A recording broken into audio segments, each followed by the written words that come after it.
ദൈവതിരുനാമത്തിന് മഹത്വം ഉണ്ടാകട്ടെ. എല്ലാവർക്കും ക്രിസ്തുയേശുവിൻ്റെ നാമത്തിൽ സ്നേഹവന്ദനം. ഒരു വലിയ നോമ്പ് ആരംഭത്തിലേക്ക് നാം പ്രവേശിക്കുകയാണ്.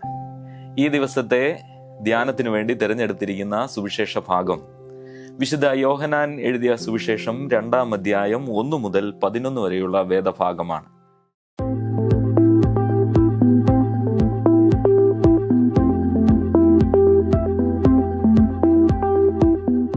മൂന്നാം നാൾ ഗലീലയിലെ കാനാവിൽ ഒരു കല്യാണം ഉണ്ടായി. യേശുവിൻ്റെ അമ്മ അവിടെ ഉണ്ടായിരുന്നു. യേശുവിനെയും ശിഷ്യന്മാരെയും കല്യാണത്തിന് ക്ഷണിച്ചിരുന്നു.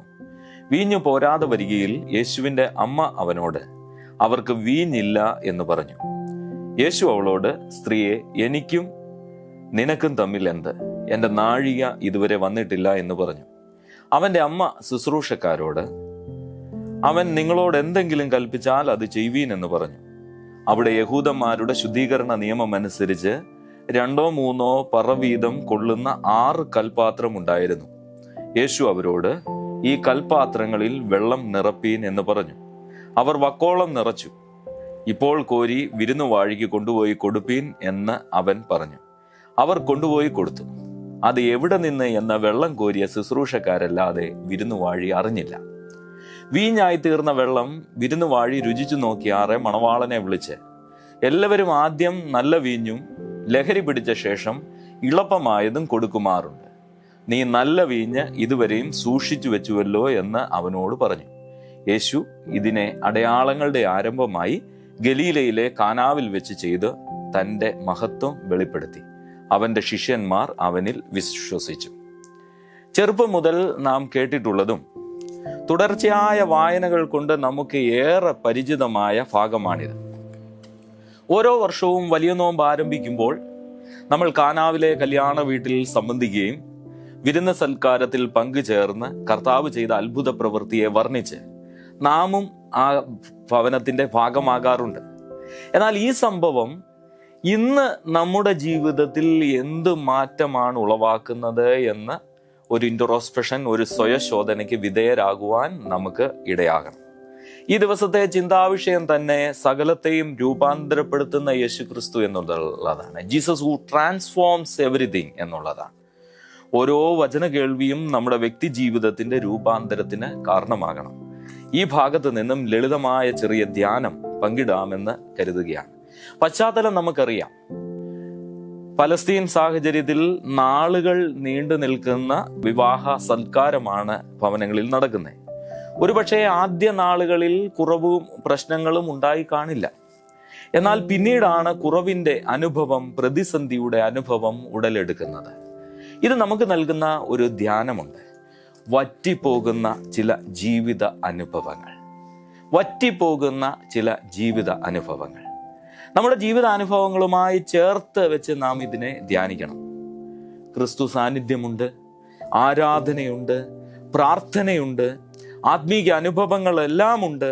എന്നാലും എനിക്കെന്തേ ഇങ്ങനെ എന്ന് ചിന്തിക്കുന്ന ചില ജീവിത സാഹചര്യങ്ങൾ, സന്തോഷം വറ്റിപ്പോകുന്ന അനുഭവങ്ങൾ, സ്നേഹം വറ്റിപ്പോകുന്ന ബന്ധങ്ങൾ, സമാധാനം വറ്റിപ്പോകുന്ന ഇടങ്ങൾ.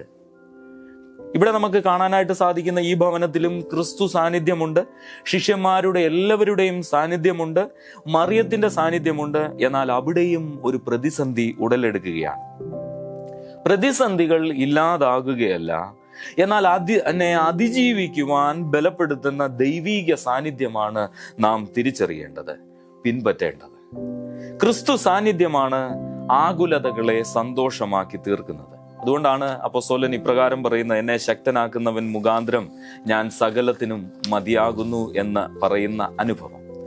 വറ്റിപ്പോകുന്ന ജീവിതാനുഭവങ്ങളിൽ ബലപ്പെടുത്തുന്ന ദൈവീക സാന്നിധ്യം കണ്ടെത്തുവാൻ നമുക്ക് പരിശ്രമിക്കാം.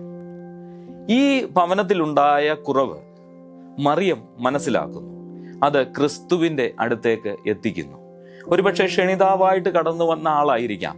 എന്നാൽ അപരന്റെ വേദന എന്റേതാണ് എന്ന തിരിച്ചറിവാണ് അവിടെ സന്തോഷത്തിന് കാരണമായി തീരുന്നത്. ഒരു കുറവുണ്ടായാൽ, ഒരു പ്രതിസന്ധി ഉണ്ടായാൽ കുറ്റപ്പെടുത്തലിന്റെയും പഴിചാരലിന്റെയും അനുഭവങ്ങളാണ് ഇന്ന് നമ്മുടെ ചുറ്റും കാണുവാൻ നമുക്ക് സാധിക്കുന്നത്. കാരണങ്ങൾ കണ്ടെത്താനുള്ള വെമ്പലുകൾ, എന്തുകൊണ്ട് ഇങ്ങനെ സംഭവിച്ചു, എന്നാലും എന്തായിരിക്കും അതിൻ്റെ പിന്നിലെ കാരണങ്ങൾ, ആരുടെ കുറ്റം കൊണ്ടാണ് എന്ന പഴിചാരലൊന്നും ഇവിടെ കാണാനായിട്ട് സാധിക്കുന്നില്ല. സാരമില്ല, പോട്ടെ എന്ന് പറയാൻ മറക്കുന്ന ഇന്നിൻ്റെ സമൂഹത്തിൽ ഇതൊരു വെല്ലുവിളിയാണ്. എൻ്റെ ചുറ്റും എന്ത് സംഭവിച്ചാലും കുഴപ്പമില്ല, എന്നെ ബാധിക്കുന്നില്ലല്ലോ എന്ന ചിന്തകൾക്ക് ഇതൊരു കടുത്ത വെല്ലുവിളിയാണ് നൽകുന്നത്.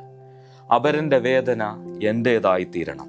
എന്നോടൊപ്പം ആരാധനയിൽ പങ്കെടുക്കുന്നവൻ്റെ, എൻ്റെ ചുറ്റുപാടും പാർക്കുന്നവൻ്റെ, എൻ്റെ സമൂഹത്തിൻ്റെ, എൻ്റെ നാടിൻ്റെ വേദന എൻ്റേതാകണം.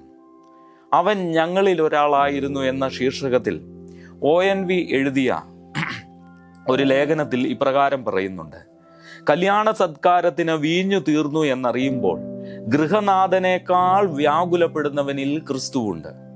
കല്യാണ സത്കാരത്തിന് വീഞ്ഞു തീർന്നു എന്നറിയുമ്പോൾ ഗൃഹനാഥനേക്കാൾ വ്യാകുലപ്പെടുന്നവനിൽ ക്രിസ്തുവുണ്ട്.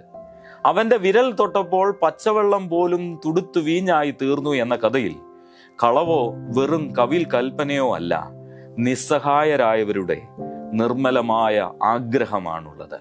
അതുകൊണ്ട് പ്രിയരെ, തിരിച്ചറിവുകൾ ഉണ്ടാകണം, കേൾവി ഉണ്ടാകണം, ചുറ്റുപാടിന്റെ കരച്ചിലുകൾ കേൾക്കുവാൻ സമയമുണ്ടാകണം, ഒന്ന് ത്രവിക്കുവാൻ. കുറവുകൾ ഉണ്ടാകാം, എന്നാൽ അവിടെ ഒരു പഴിചാരലോ കുറ്റപ്പെടുത്തലുകളോ ഒറ്റപ്പെടുത്തലുകളോ അല്ല. സകലത്തെയും രൂപാന്തരപ്പെടുത്തുവാൻ കഴിയുന്ന ക്രിസ്തു സന്നിധിയിലേക്ക് നമ്മുടെ കുറവുകളെ പങ്കിടാം, അവൻ നിറവുകളാക്കി തരും എന്നുള്ളതാണ് നമുക്കിവിടെ ധ്യാനിക്കുവാനായിട്ട് ഉണ്ടാകുന്നത്. തുടർന്ന് നാം കാണുന്നത് ഈ വേദഭാഗത്തിൽ അതിഥിയായി കടന്നു വന്നവൻ ആതിഥേയനായി തീരുകയാണ്. അതിഥിയായിരുന്നു, ഇപ്പോൾ കലവറ സ്ഥാനം ഏറ്റെടുക്കുകയാണ്. ഒരു നിമിഷം നമ്മുടെ ജീവിതക്രമത്തിൽ ഇതിനെ ഒന്ന് ചേർത്ത് വെച്ച് നമുക്ക് ചിന്തിക്കാം. ക്രിസ്തു അതിഥിയോ അതോ ആതിഥേയനോ? അതിഥി ആതിഥേയനാകുന്നിടത്താണ് രൂപാന്തരം സംഭവിക്കുന്നത്, ആകമാനമുള്ള മാറ്റം സാധ്യമാകുന്നത്.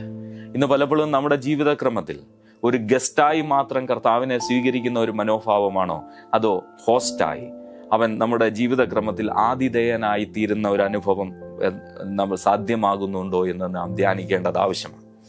അവൻ അവരോട് കൽപ്പിക്കുന്നു, അവർ വക്കോളം നിറച്ചു. കൊണ്ടുപോയി കൊടുക്കുവാൻ പറയുന്നു, അവർ കൊണ്ടുപോയി കൊടുത്തു. ഇത് നമുക്ക് നൽകുന്ന ഒരു ചിന്ത, അനുസരണത്തിലാണ് അത്ഭുതം നടക്കുന്നത് എന്നുള്ളത്. അനുസരണത്തിലാണ് അത്ഭുതം നടക്കുന്നത്. പഴയ നിയമഭാഗത്തിൽ നമുക്ക് അബ്രഹാമിനെ കാണുവാനായിട്ട് സാധിക്കും. ദൈവവിളി, ദൈവത്തിന്റെ ഹിതത്തിനനുസരിച്ച് തൻ്റെ ജീവിതത്തെ ക്രമീകരിച്ച ഒരു മനുഷ്യൻ. നമുക്ക് മനോഹരമായ ഒരു ഗാനമുണ്ട്, ദൈവഹിതം അനുസരിക്കുന്നത് സർവബലികളെ കാളഹവും, ഏറ്റവും നല്ല ആരാധന അതുപോലെ മറ്റുപാസന ഇല്ല നൂനം. അനുസരണമാണ് അത്ഭുതത്തിന് മുഖാന്തരമായി തീരുന്നത് എന്ന് നാം ധ്യാനിക്കണം. ഇനി ഇവിടെ നമ്മൾക്ക് കാണുന്ന ഒരു പ്രത്യേകത, കൽപാത്രവും അതിനുള്ളിലെ വെള്ളത്തിനും ഒരു മാറ്റമുണ്ടാകുന്നു. ഇവിടെ നമ്മൾ വായിക്കുന്നു, ശുദ്ധീകരണ നിയമം അനുസരിച്ച് 2 or 3 പറ വീതം കൊള്ളുന്ന 6 കൽപാത്രം ഇപ്പോൾ അതിന് വിശേഷമായ വീഞ്ഞ് വഹിക്കുന്ന പാത്രമായി തീരുകയാണ്. തുടർന്ന് നമ്മൾ വായിക്കുന്നു, മേൽത്തരമായിട്ടുള്ള വീഞ്ഞ് വഹിക്കുന്ന പാത്രമായിട്ട് തീരുകയാണ്.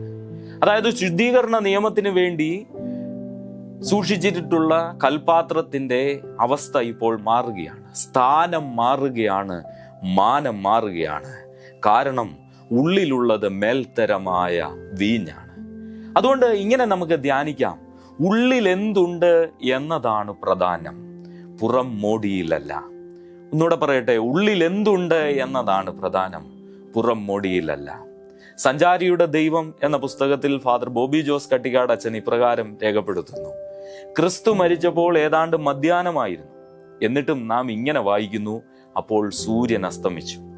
ക്രിസ്തു ജനിച്ചത് പാതിരാവിലും, അവന്റെ പിറവിയെ വിളംബരം ചെയ്ത് നക്ഷത്രം ഉദിച്ചു.